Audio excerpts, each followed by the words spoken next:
Maraming fancier ang nagkakamali sa breeding ng kalapati, kaya hindi lumalabas ang full potential ng mga ibon.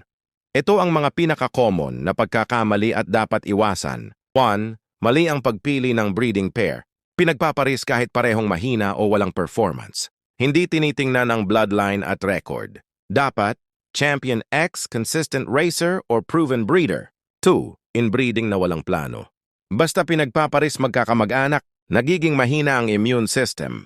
Dapat, controlled line breeding lang, may goal. 3. Hindi kondisyon ng breeder, pinagbibreed kahit payat, stressed o may sakit.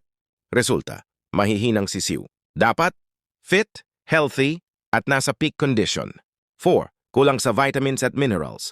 Walang sapat na calcium, vitamina at protein. Resulta, mahina ang buto at resistensya ng inakay.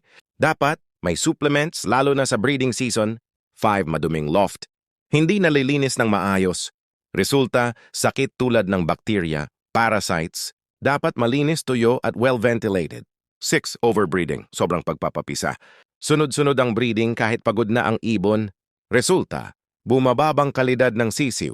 Dapat bigyan ng pahinga ang breeders. 7. Hindi sinusubaybayan ang itlog at sisiw. Hinahayaan lang, walang monitoring.